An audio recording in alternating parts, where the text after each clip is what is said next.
François. Bonjour, je suis Cilia. Aujourd'hui, nous allons tenter de répondre à la question suivante. Êtes-vous plutôt visuel, auditif ou kinesthésique? Que c'est? Qu'est-ce que ça veut dire? Donc, nous avons tous des systèmes de représentation principaux en nous, qui peuvent être donc soit visuels, nous sommes plutôt sensibles à tout ce qui a trait à l'image, auditif, à tout ce qui a trait au son, ou kinesthésique, plutôt à tout ce qui est de l'ordre du ressenti ou du toucher. Alors ça peut servir à deux choses. Déjà, ça peut servir dans notre communication avec les autres pour faciliter ces échanges, cette communication, dès lors que nous avons identifié ces systèmes de représentation chez les personnes à qui nous nous adressons. Si nous nous adressons à quelqu'un qui est plutôt visuel, nous allons mettre en avant tout ce qui est plutôt de l'ordre de la vue, de la vision, auditif de l'audition, du son, et kinesthésique, tout ce qui est de l'ordre du ressenti ou du toucher. Donc ça, c'est la première chose, facilitation de la communication. Deuxième chose, ça peut servir à nous-mêmes. Par exemple, lorsque nous apprenons, lorsque nous étudions, nous savons que nous allons apprendre plus facilement si nous sommes visuels en lisant, par exemple, certains cours, si nous sommes auditifs en les écoutant, et si nous sommes kinesthésiques en nous attachant à tout ce qui est de l'ordre du sens dans ce que nous allons apprendre. Pour faire simple, quelqu'un qui regarde vers le haut quand vous lui posez une question et qui va en plus donner, suite à cette question, donner des termes qui sont plutôt du domaine de l'image et quelqu'un de plutôt visuel.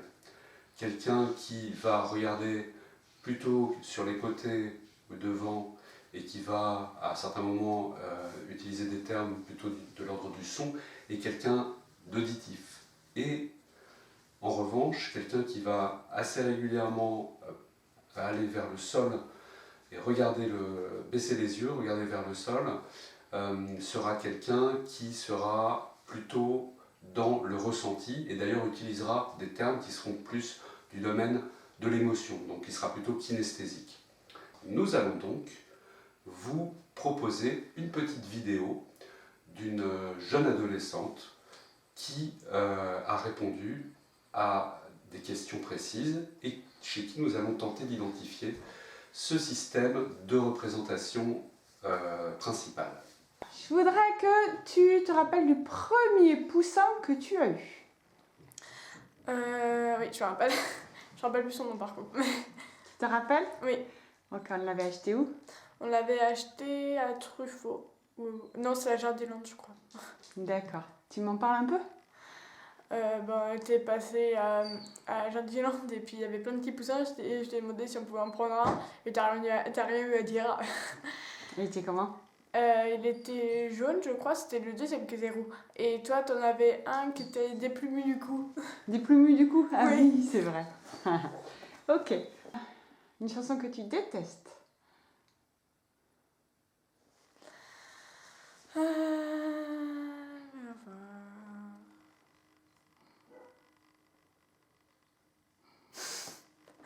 Je sais que tu l'adores celle-là. Et pourtant, il faut vivre. Ok, et bah tu chantes Il faut vivre ou survivre. Et quand t'es malheureuse, tu te sens comment? Le cafard. Il y a le cafard quand je suis D'accord. réveillée. Ok, si je te dis massage, parfum, mer bleue, qu'est-ce que tu préfères? Cette jeune fille est kinesthésique. Massage. D'accord. Parfum? Bof. Et mer bleue, bah, ça dépend si elle est froide ou pas, parce que si elle est froide, on peut pas se baigner dedans. Donc comme vous avez vu, cette petite fille est très expressive et très naturelle. Une belle illustration. Voilà, une vidéo vraiment très parlante. Et je vous invite à faire le même test auprès de vos proches pour améliorer ainsi votre communication avec eux. Et peut-être aussi à vos enfants pour améliorer leur façon d'apprendre leurs devoirs. J'espère que vous avez apprécié ce petit cours, ces petites clés supplémentaires pour améliorer votre vie. N'hésitez pas à poser toutes les questions si nécessaire.